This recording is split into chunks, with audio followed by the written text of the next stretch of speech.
Hello दोस्तों, स्वागत है आपका इंडियन थिंक टैंक शो में। तो दोस्तों, यूनाइटेड नेशन आज के समय सिर्फ एक मीटिंग करने वाली संस्था बनकर रह गया है जिसका खुद का कोई भी रोल विश्व शांति में नहीं है। यूनाइटेड नेशन न तो रूस यूक्रेन के युद्ध को रुकवा पाया था और न ही ये इजराइल हमास के युद्ध को रुकवा पाया है। और तो और यूनाइटेड नेशन के जनरल सेक्रेटरी एंटोनियो गुटेरेस ने एक विवादित बयान भी दे दिया है तथा इसराइल को उनका बयान इतना विवादित लगा है कि इसराइल ने यूनाइटेड नेशन के अधिकारियों को इसराइल में आने से ही मना कर दिया है। और एक दूसरी बड़ी न्यूज ये भी आई है कि इसराइल ने ये कहा है कि ईरान ने हम पर हमले की प्लानिंग की थी और इसके लिए ईरान ने हमास, हिजबुल्ला और इस्लामिक जिहाद के तीनों ग्रुपों को एक साथ किया था। तो इन सब बातों पर दोस्तों हम डिटेल में बात करेंगे, परंतु आगे बढ़ने से पहले चैनल को सब्सक्राइब कर लें, फॉलो कर लें, जिससे आपके पास हमारी इंफॉर्मेटिव वीडियो सबसे पहले आ पाए। तो दोस्तों, यूनाइटेड नेशन के जनरल सेक्रेटरी ने अभी एक विवादित बयान उस समय दिया जब न्यूयॉर्क में यूनाइटेड नेशन सिक्योरिटी काउंसिल की 15 मेंबर की मीटिंग चल रही थी, जिसमें वे इजराइल हमास मामले पर चर्चा कर रहे थे। और इसमें उन्होंने दोनों पक्षों के लिए बैलेंस बनाने के चक्कर में कुछ ऐसा कह दिया जिस पर इजराइल बुरी तरीके से भड़क गया तथा उनका इस्तीफा मांग लिया। उन्होंने ये कहा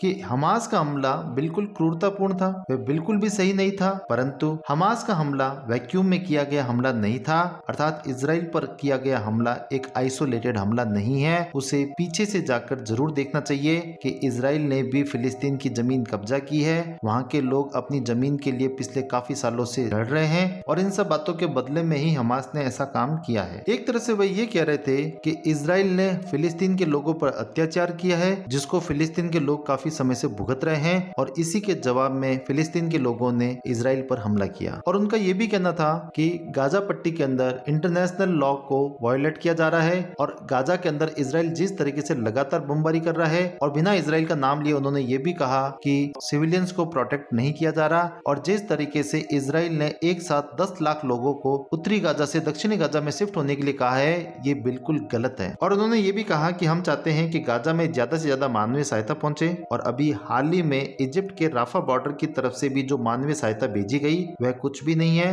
अर्थात अभी उन्हें बहुत ज्यादा मानवीय सहायता की जरूरत है। और एंटोनियो गुटेरेस के इस बयान से इजराइल उन पर बुरी तरह से भड़क गया तथा इजराइल के विदेश मंत्री की जो इनके साथ बैठक होनी थी वह इजराइल ने रद्द कर दी तथा यूनाइटेड नेशन के ह्यूमन राइट्स ऑर्गेनाइजेशन के जो लोग इजराइल आने वाले थे, इजराइल ने उन पर भी रोक लगा दी है तथा इजराइल ने ये कहा है कि ये बयान एक तरह से आतंकवाद को सपोर्ट करना है। और इजराइल के विदेश मंत्री ने होस्टेजेस की फोटो दिखाकर ये पूछा कि आप किस दुनिया में जी रहे हो, हमारे 1400 लोग मारे जा चुके हैं और अभी भी कितने ही बंधक उनकी कैद में हैं। और इजराइल ने यूनाइटेड नेशन जनरल सेक्रेटरी का इस्तीफा भी मांग लिया तथा ये कहा कि हम इन्हें सबक सिखाकर रहेंगे। परंतु विवाद बढ़ता देखकर एंटोनियो गुटेरेस ने यह कहा कि मेरा बयान ओवरऑल कॉन्टेक्स्ट में था तथा इजराइल इसे गलत समझ रहा है। और अब विश्व के प्रमुख देश अलग अलग साइड ले रहे हैं, जिसमें स्पेन, पोर्चुगीज, इन्होंने एंटोनियो गुटेरेस का सपोर्ट किया है। और एक दूसरी डेवलपमेंट के अनुसार इजराइल ने पूरी दुनिया को यह बताया है कि इजराइल विरोधी 3 ग्रुप, हमास जो गाजा से ऑपरेट होता है, हिजबुल्ला जो लेबनान से ऑपरेट होता है, इस्लामिक जिहाद जो गाजा से ऑपरेट होता है, इन तीनों ग्रुप की मीटिंग लेबनान में बैरूत में ईरान के अधिकारियों से हुई है। और यह मीटिंग इजराइल पर हमले की जीत को सेलिब्रेट करने के लिए हुई है। और इजराइल ने कहा है कि ईरान ने ही हम पर हमला प्लांट कराया है तथा इन सब ग्रुप को एक साथ लाने में भी ईरान का ही हाथ है और इन हजारों आतंकवादियों को भी ईरान में ही ट्रेनिंग दी गई थी। और इजराइल व ईरान की शत्रुता का कारण पुराना है, परंतु अगर अभी आपको कुछ साल पहले याद हो तो ईरान के न्यूक्लियर साइंटिस्ट को इजराइल ने खत्म किया था। इससे ईरान का